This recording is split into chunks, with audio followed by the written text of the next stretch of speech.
Hi, I want to talk about managing stress and how you manage stress, what may help you manage stress, because you may be in a situation where you're stressed most of the time and you don't quite know what to do about it. Well, my name's Stephen Bones, and managing stress, the first question I always ask is, what is stress?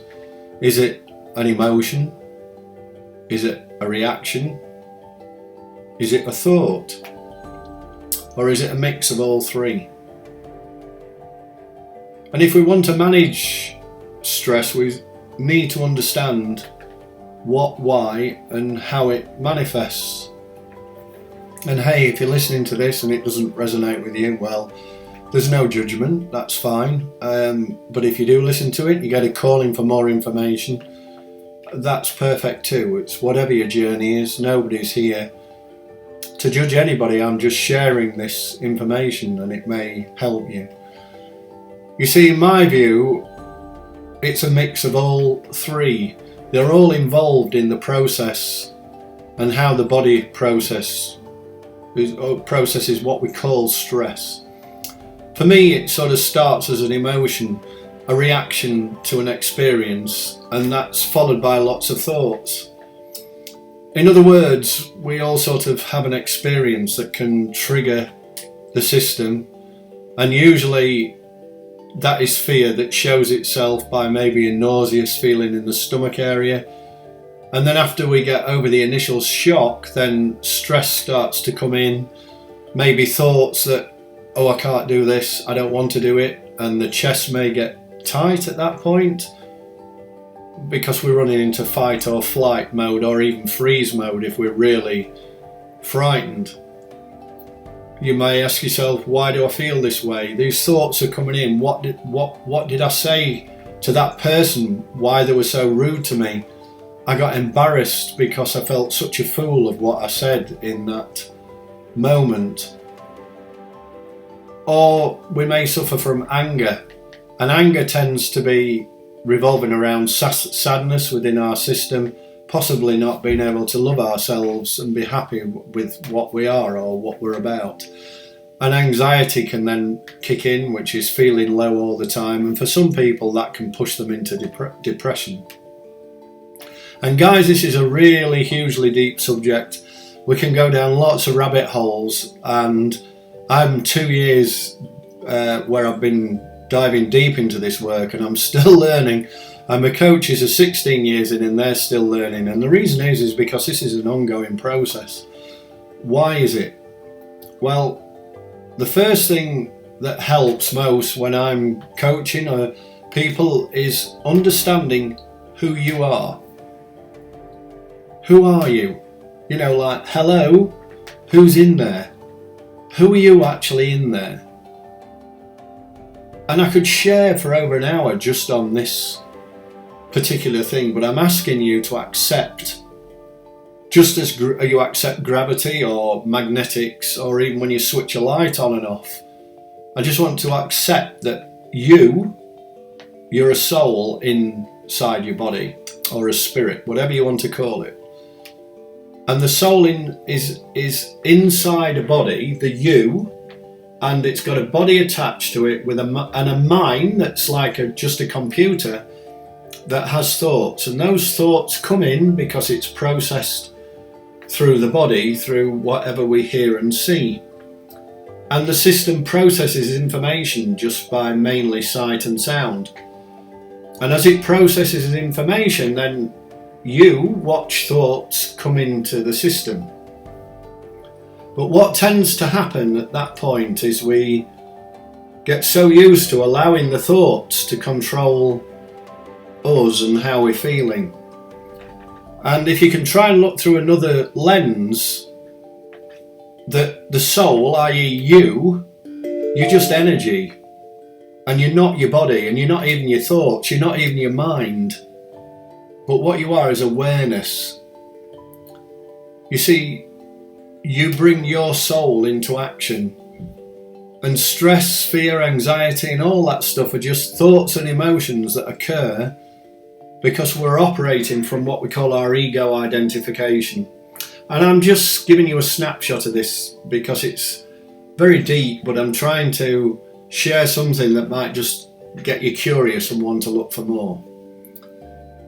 But don't get confused with this word ego. Everybody sort of thinks they want to get rid of it. Your ego identification, you want that ego ID because there are times when we need those thoughts. We need to think about something and we need to do it from the ego identification.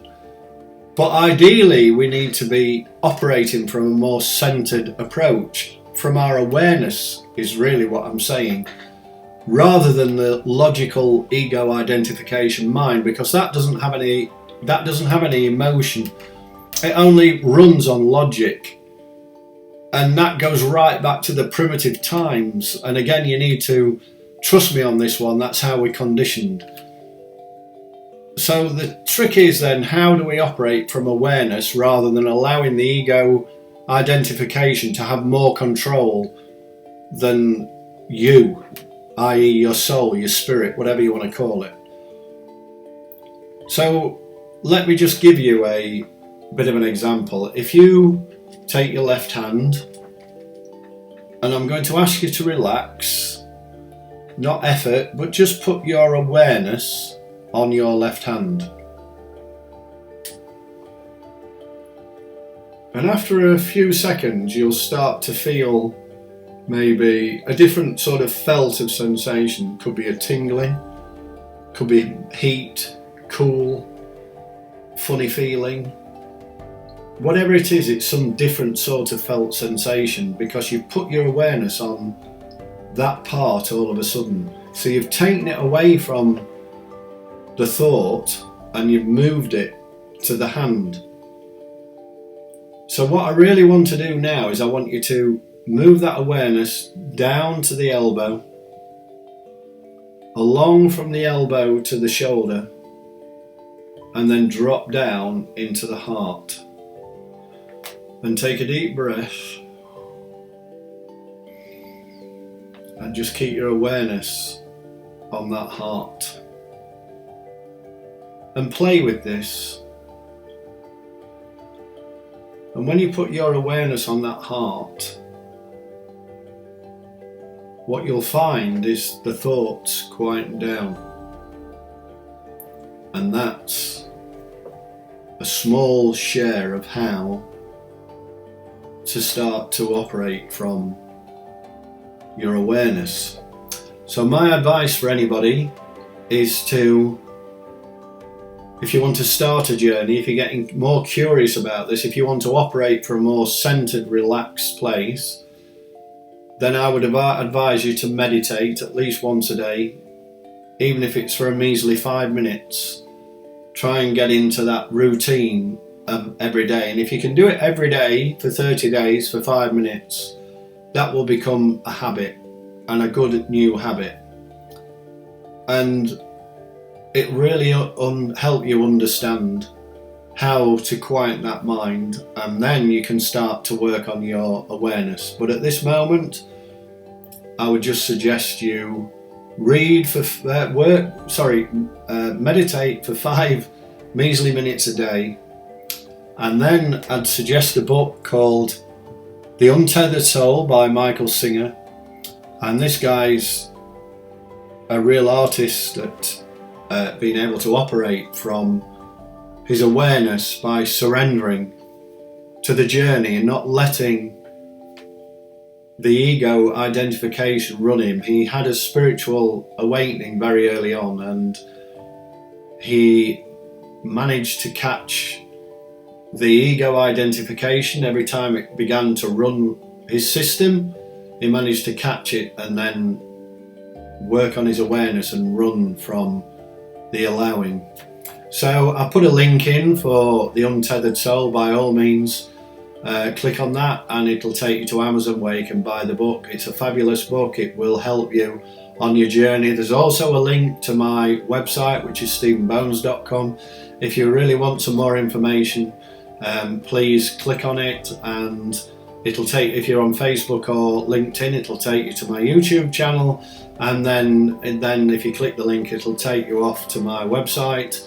name and email address, and I'll keep you informed of some free stuff that I put out, like free webinars and things from time to time. I may even connect with you on a one-to-one and have a chat and see what it is you're looking for and if there's anything that can help you. So thanks very much for listening, guys. I hope you've enjoyed this, but please subscribe and click on the bell, and I try and put some content out at least once a week that will help anybody that are searching for some particular thing that will help them have a more centered and relaxed life rather than running from a place of ego identification. So thanks once again, and bye for now.